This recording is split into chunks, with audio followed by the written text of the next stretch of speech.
The issue of transgenderism is likely one of the biggest issues in politics right now. I would like to just sit back and let other leftists cover this topic in my stead, but I've been learning more and more that every voice matters. And for that, I'm here to provide some science and philosophy based pro trans arguments. And without further ado, let's head into the pro trans arguments.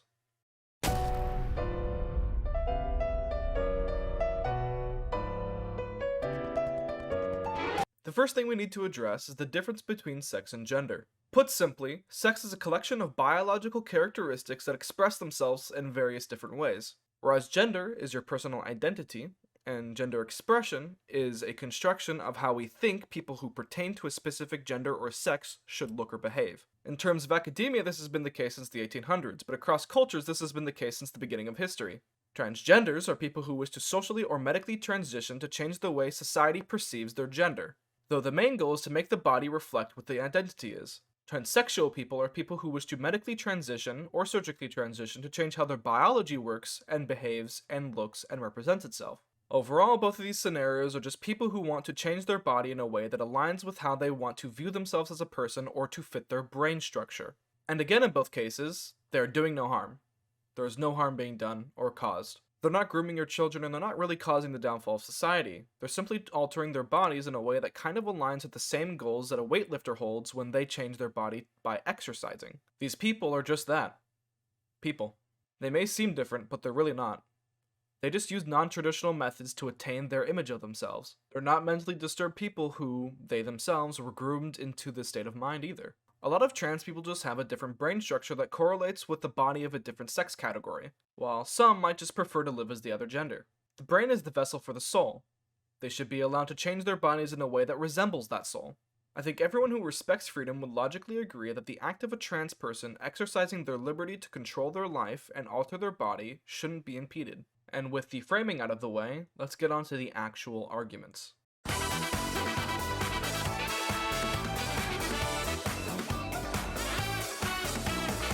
Basic biology as an opposing argument is not really one born from truth. The basic biology argument is actually a combination of the argumentum ad simplicitate and argumentum ad populum fallacies.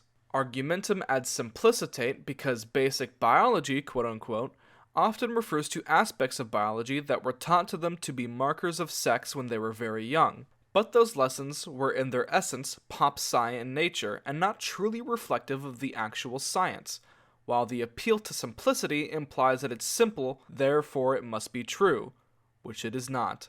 Argumentum ad populum because oftentimes this argument will be paired with, well, it's just common sense. But the appeal to that commonality denotes no more truth than saying the moon is made of pots and pans. In essence, something being popular doesn't mean it's true. The basic biology argument stands as a fallacious oversimplification used and reused in malicious tandem with harmful rhetoric to prove, quote-unquote, that trans people can never change their gender or sex. This, however, when brought to the front of actual science, stands as an untrue and flat-out ignorant argument.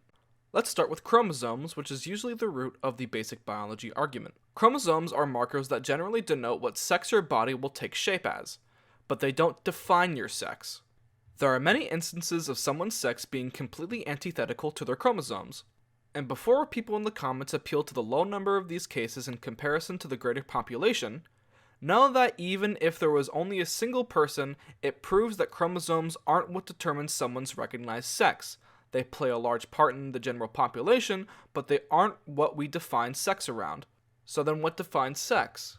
There are two different and separate, but related definitions for what sex is. There is your genotypic sex, which refers to your sex chromosomes.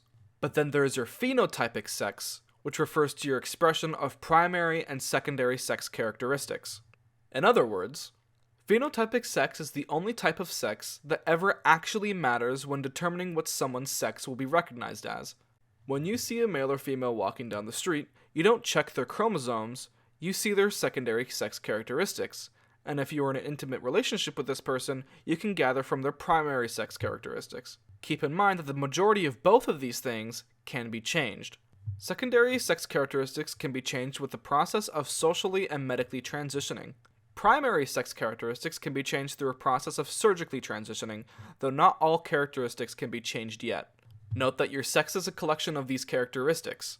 When there are a couple characteristics that don't match up, the sex still reflects the majority of characteristics displayed. So to a doctor, if someone had every single primary and secondary sex characteristic of a female, but they didn't have ovaries, they would still be a female. It doesn't matter what their chromosomes say, or whether or not they have reproductive organs. All that matters in reality is whether or not one weighs out the other, or express themselves in a way that seems obvious. This is the same reason why many intersex people are still recognized as pertaining to a specific sex, despite lacking what many would call an essential characteristic. Though this doesn't apply to all of them, such as ones that have extreme androgen insensitivity. Through different processes, most characteristics can be changed.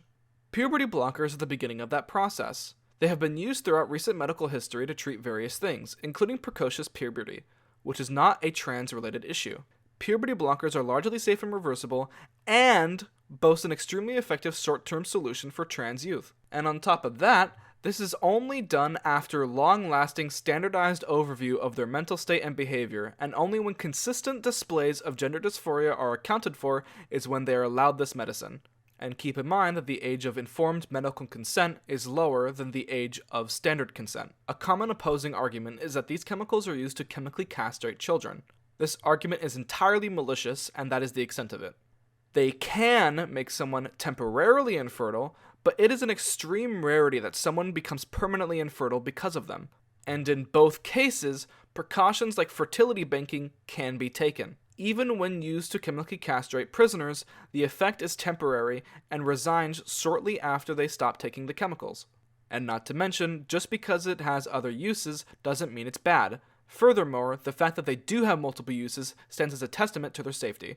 All in all, the chemical castration argument is simply malicious and reductive and doesn't take into account the actual harm versus positives being done. All medicine is a risk versus benefit analysis. People that use this argument don't take that into consideration. The main tool used to physically alter the body would be hormone replacement therapy, or otherwise known as HRT. This is a process that includes long and consistent replacement of your hormones. This is done most effectively after puberty blockers. This is a safe and effective process. While not as reversible as puberty blockers, they can still be reversed if early on enough. This process can alter almost every single secondary sex characteristic, even down to your bone structure. In all essential ways, with the most extreme example, this would make a trans woman a physiological female. Not just a woman, an actual physiological female. Pair this with surgically transitioning, and you have a trans woman who is more physiologically akin to a cis female than a cis man in almost every single way. Logically speaking, this would make them generally fall under a female phenotypic sex. While you still can't change your genotypic sex yet, your genotypic sex is not what society sees or cares about anyways. The only people who do care are people who are making a fuss about this particular issue. But when it comes to people in everyday life, they don't care about it. It's only when it comes to this issue. The obsession with chromosomes is just that, an obsession. An unhealthy and irrational hyperfocus on an aspect of sex that doesn't matter in the long run when classifying humans. It only matters insofar in answering questions on how or why we are the way we are, and not how we categorize what we are. Even if you are a stickler for reproductivity, we're advancing medical technology every day closer and closer to trans people being able to reproduce as their new sex. While it won't be a 1-to-1 ratio until many years from now, at this moment we can still logically say that someone undergoing these processes is who they say they are, and keep in mind that the regret rate of transgender surgery is 0.3%. This is lower than most common surgeries.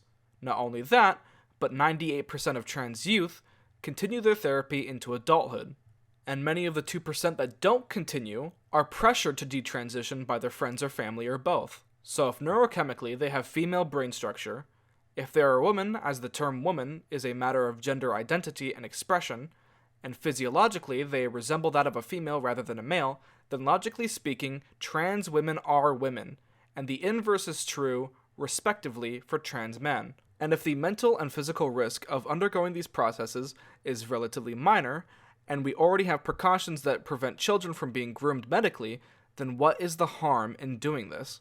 And the answer to that is astronomically minimal. And we don't reduce those minimal cases to zero by stopping it altogether, because then those minimal cases will rise because we are stopping treatment.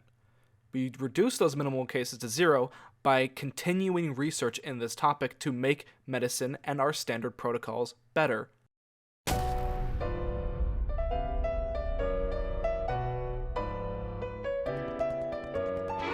I've mentioned a few times how gender is both a matter of personal identity and a social construct.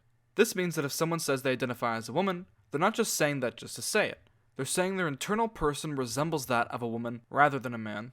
And since identity is only a matter of what you believe in yourself, then being a woman simply entails believing that you are one, since the term woman is a gendered term that refers to the identity commonly associated with the female sex. This doesn't make them delusional, however, because most trans people have brain structures that more resemble their desired sex, and the brain is where you, as a person, exist within. The body is just a vessel for the brain, so if the brain exists as one way, but the body exists as another, then logically, we should form the body around what the brain says. Some people might bring up body dysmorphic conditions as a counter-argument, but that's the thing. It's body dysmorphia.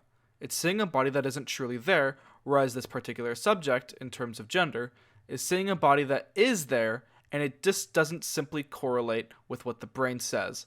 In other words, a person suffering from dysmorphia will have a distorted view of their body, whereas dysphoria doesn't entail delusion, rather acute awareness and dissonance. In essence, with the term woman or man, simply denoting someone whose gender identity reflects that of what we would expect from a female or male operating within society, I see no reason why someone who truly identifies as a woman or man wouldn't simply be a woman or man.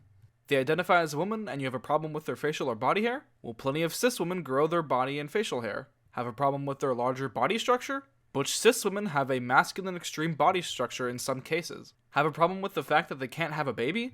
Plenty of cis women are born without the capacity for harboring children, and all women go through menopause. They identify as a man and you have a problem with their feminine jaw structure? Plenty of cis men have slender bone structure. Have a problem with their smaller body? Plenty of cis men have smaller bodies. Have a problem with the fact that they can't produce sperm? Some cis men are born without that capacity.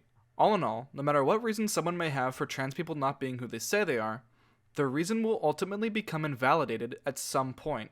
Either through argumentative vigor or the advancement of medical technology, their essentialist view of the sexes and genders will not be valid forever.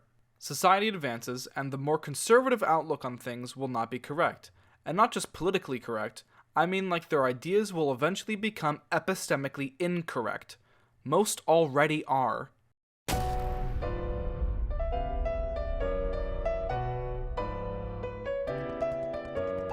Some people argue that trans people are bad because it's unnatural. This is a bad argument. This is because it's a naturalistic fallacy. Just because something is unnatural doesn't mean it is good or holds value. Dying of preventable disease is natural, but it isn't good. With germ theory, we came to a conclusion that materially benefits everyone's lives, yet it's unnatural. In essence, it's a fallacy for a reason, and it's a non-argument.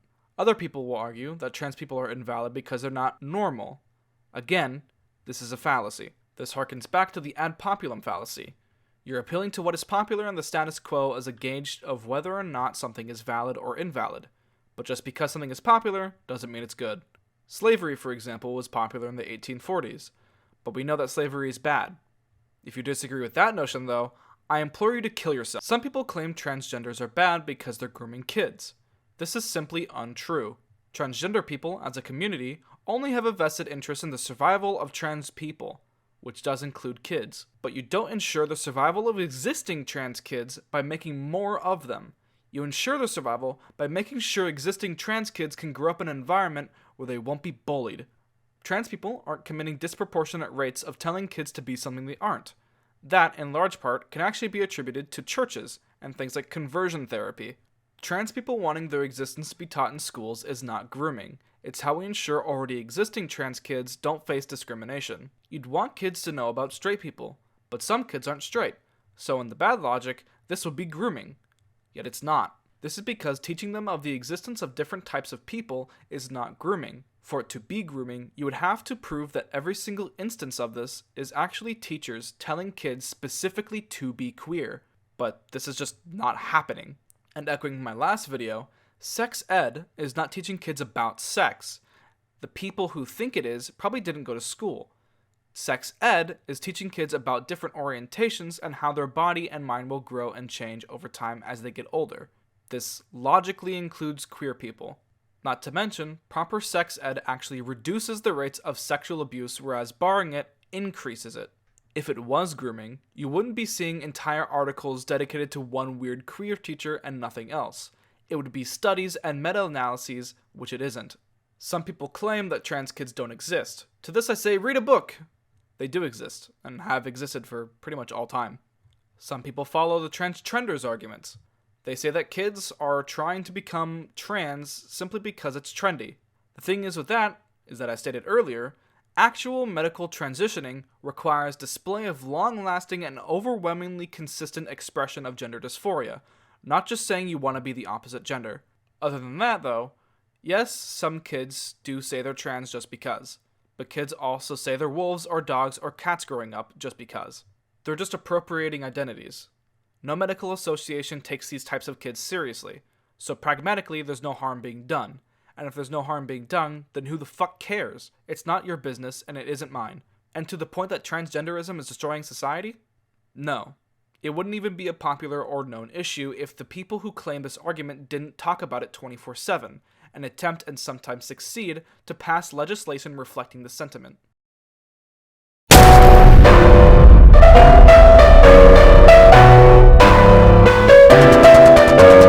Overall, there are probably things that I missed, but I think it's pretty easy to grab that trans women are women and trans men are men. Trans people don't deserve the endless malicious rhetoric directed at them simply because they exist. While there are for sure bad people who are trans, that doesn't mean that trans people are bad. Every group has bad apples. Now my mission for you, the viewer, is to go out and support trans people, whether that be just a singular person, a group, or even the entire community, and whether it be dispelling misinformation, educating yourself, or just simply helping someone who is trans.